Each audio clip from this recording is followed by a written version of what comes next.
Whether you're a certified Swiftie or couldn't even pick Taylor Swift out of a lineup, there's a pretty decent chance you've heard this song somewhere. Hi,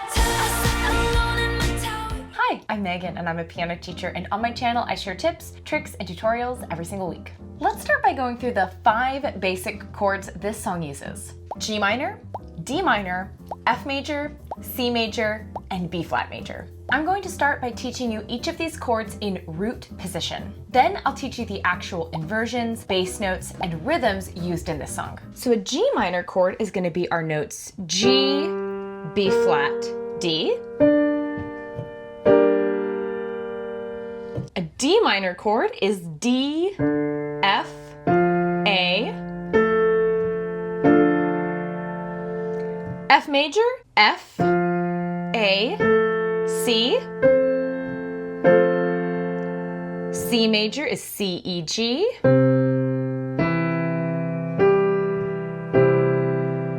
And then B flat is B flat, D, F. Now let's go through the introduction of the song, right hand first. Our right hand is going to be playing that G minor chord, but in what we would call second inversion. So if we take the root position G minor, that's where the G is on the bottom, it's G, B flat, D. If we take those notes and we just flip the order by taking the bottom note and moving it to the top, we get what we would call first inversion, which would be B flat, D, G. And then we can do that again and bring our B flat to the top, which would give us D, G, B flat. So we call this G minor second inversion. Then we're going to play our D minor chord in root position. Then we're going to come to our F major chord, but this one's also going to be in second inversion. So instead of root position, FAC, or first inversion, ACF, it's going to be in second inversion, CFA. Then here's where we get a little bit of a bigger jump. We're going to take from this chord, and then we're going to jump all the way down to that C second inversion. So all the way down to G, C, E here. And then we're going to play that chord, step up to our F in first inversion, ACF, and then back to our C in root position, CEG. So that last C chord, you'll see it on the chord charts, like on guitar tabs, for example. It says that it's just a C, but it actually goes from this C in second inversion, passes through this F in first inversion chord, back to that root position C. Now for the rhythm of these chords, it's just the same thing over and over again. 1 and 2 and 3 and 4 and 1 and 2 and 3 and 4 and 1 and 2 and 3 and 4. And here's where it gets a little tricky. 1 and 2 and 3 and 4 and 1 and 2 and 3 and 4 and 1 and 2 and 3 and 4 and 1 and 2 and 3 and 4 and 1 and 2 and 3 and 4 and 1 and 2 and 3 and 4 and 1 and 2 and 3 and 4 and... Now for our left hand in the introduction, we're going to keep it super simple. We're just going to stick with one note in our left hand, a G while we hold the G chord in the right hand, a D while we're playing the D minor chord in the right hand, an F while we're playing the F chord, and a C. And we're just going to hold that through that entire last chord. Even though we're passing through that F chord, we're just going to hold on the C with our left hand. So it would sound something like this put all together. Our G minor to D minor, to F major, to C, pass through that F, back to C root position, and then our left hand is just the G, D, F, and C, hold on C, and that takes us through the whole introduction. Now what you'll notice here is that this is a 5-bar phrase, which is actually pretty unusual. And these 5-bar phrases continue beyond the introduction to the verses and chorus. Now when the verses start, a little bass line picks up, and it goes like this. G, G, G, D, D, D, E, F, F, F, C, C, C, C, C, C. You'll notice that those are the same roots of the chords that we had in the introduction, G, D, F, and C. And you'll notice that the rhythm is also very similar to what we have in the introduction. We're counting on the G, 1 and 2 and 3 and 4 and D and 2 and 3 and then the only difference here is that instead of just holding that D for the 4 and, we just go 4 and. So the 4 is on the D and the and is on the E, passing us all the way up to the F where we play that 1 and 2 and 3 and 4 and 1 and 2 and 3 and 4 and 1 and 2 and 3 and 4 and. Now in the right hand, luckily, we are going to use the exact same chords that we did in the introduction. Our G minor second inversion to our D root position, F major, second inversion. Then this is where things get a little bit different. Listening to the song, I can't really tell if they keep this C chord the exact same as it is in the introduction, or if it just holds on the C. My preference is actually to just keep it simple to the C in root position. So it might sound something like this. We could start on our G minor, to the D, F, and we hold on that C. Now I'm gonna add the rhythms to the right hand.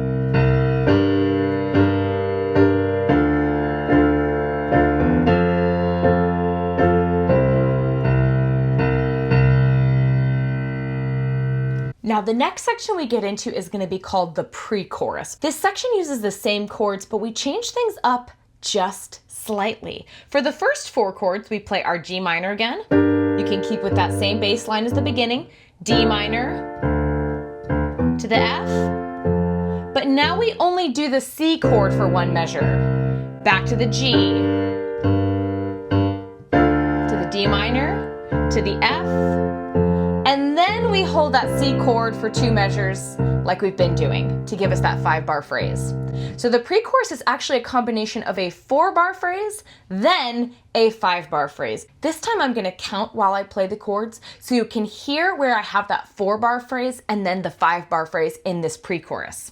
So we start in our G minor with 1 and 2 and 3 and 4 and 2 and 2 and 3 and 4 and 3 and 2 and 3 and 4 and 4 and 2 and 3 and back to 1 and 2 and 3 and 4 and 2 and 2 and 3 and 4 and 3 and 2 and 3 and 4 and 4 and 2 and 3 and 4 and 5 and 2 and 3 and 4 and. Now, the chorus is the first time that we see a change in our chord progression. We are going to start with our B flat chord, and it's going to be our B flat chord in first inversion. So a regular B flat chord would be our B flat D F, but for this we're going to do D F B flat.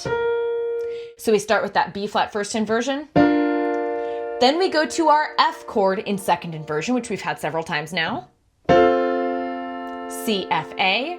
Then to our D minor chord in root position, then to our C chord in root position. Again, that would be our B flat in first inversion, D, F, B flat, to our F major second inversion, C, F, A, to our D minor root position, D, F, A, to our C major root position, C, E, G. And then in our left hand, you can either just add an individual bass note or you can add an octave if you want to give it a little bit more intensity. So with our octaves in the bass, it would sound like this: B flat, to our F, to the D minor, to the C, and we hold that for 2 bars, back to the B flat, to the F, to the D minor, to the C, for 2 bars, and then I can add just that exact same kind of syncopated rhythm that we had at the beginning, that 1 and 2 and 3 and 4 and 1 and 2 and 3 and 4 and 1 and 2 and 3 and 4 and 1 and 2 and 3 and 4 and 1 and 2 and 3 and 4 and 1 and 2 and 3 and 4 and 1 and 2 and 3 and 4 and 1 and 2 and 3 and 4 and 1 and 2 and 3 and 4 and 1 and 2 and 3 and 4 and. So in that first part of the chorus, we're using that chord progression in those 5-bar phrases.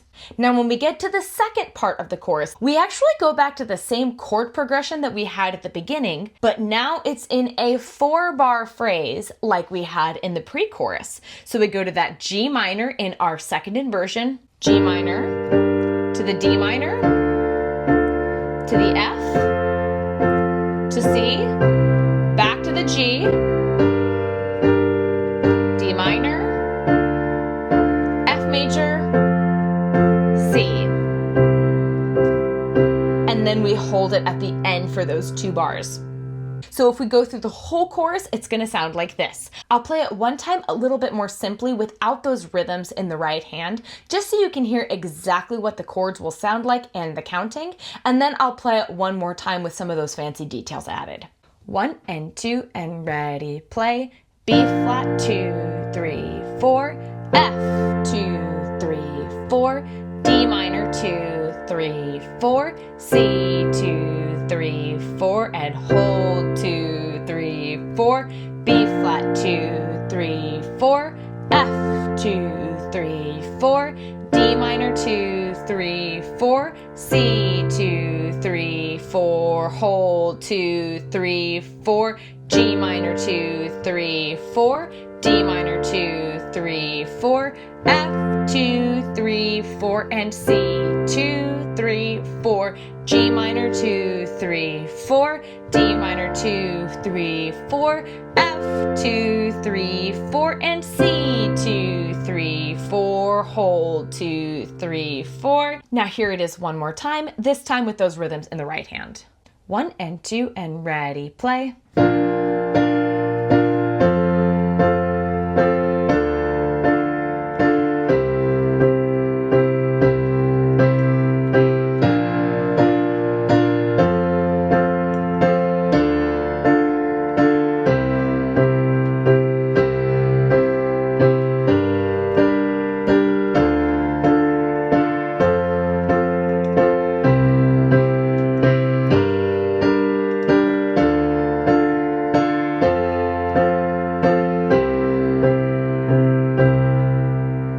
Then there's just one more section of the song after the second chorus is the bridge, and this uses the exact same chords as that second section of the chorus. So we start on that G minor, and then to D minor, and then to F, and then to C for just 1 bar, then to G, D minor, then to F, and then C, and this time we hold it for 2 bars. And this might be a place where I might actually play it almost exactly the same way that I played it just there. We're kind of pulling back a little bit before that final big chorus, so you could play it without any kind of fancy rhythms, just keep it really simple.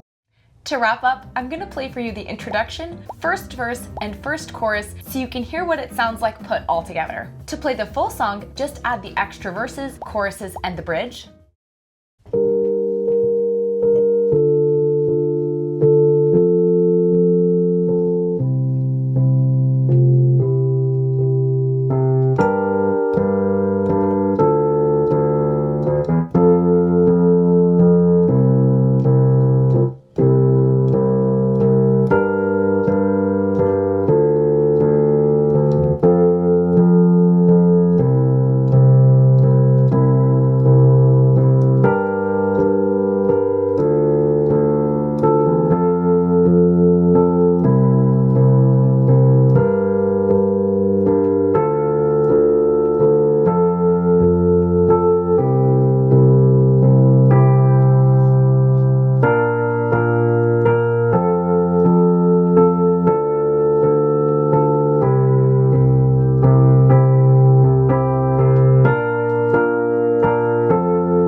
So now that you know how to play this song, let's talk some more about what makes it unique and compelling.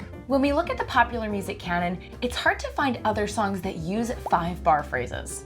The Beatles use 5-bar phrases in Eleanor Rigby, Radiohead uses 5-bar phrases in their song Idioteque, and the band Yes uses 9-bar phrases, so a combo of 5 and 4-bar phrases, in their song Long Distance Runaround. In all of these songs, this odd phrase length contributes to a feeling of restlessness and instability, which when we consider the subject matter of the Fate of Ophelia, makes a lot of sense. If by chance you weren't paying rapt attention to every detail of your high school English classes talking about Shakespeare, the eponymous Ophelia is a character from Shakespeare's Hamlet. You know the famous "Get thee to a nunnery" line? That was Hamlet talking to Ophelia. That's the only line of the play I remember. As stated in the song's lyrics, Ophelia was the eldest daughter of a Danish nobleman. Though Ophelia may have been born into a life of luxury, her story does not have a happy ending. In the play, Ophelia is driven to madness after the death of her father and the rejection of Hamlet, and ultimately drowns. Ophelia has been the subject of numerous well-known paintings, but doesn't actually have very many musical depictions. Robert Schumann's 6 songs, Opus 107, is dedicated to the figure of Ophelia, and in popular music she has been referenced by Bob Dylan, the Grateful Dead, and more recently, the Lumineers. Now, Miss Swift has become quite popular for releasing Taylor's versions of her hit songs, so I figured I'd mess around a little bit with a few Megan's versions of the Fate of Ophelia. You can add a jumpy bass line and some syncopation for a ragtime style.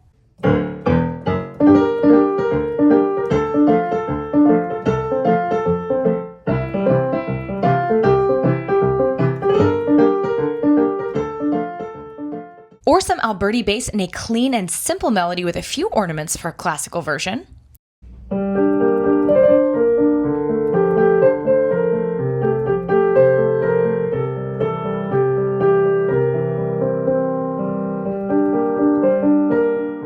Some arpeggios and octaves in our melody give this piece a romantic period feeling.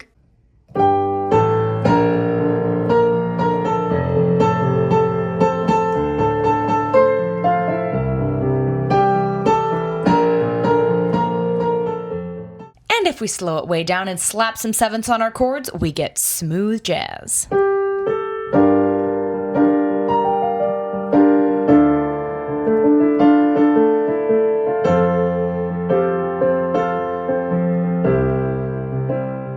Let me know which version was your favorite and if you're gonna give this song a try. And let me know if there are any other popular songs you'd like for me to create a tutorial and breakdown for. As always, thanks for watching and happy practicing.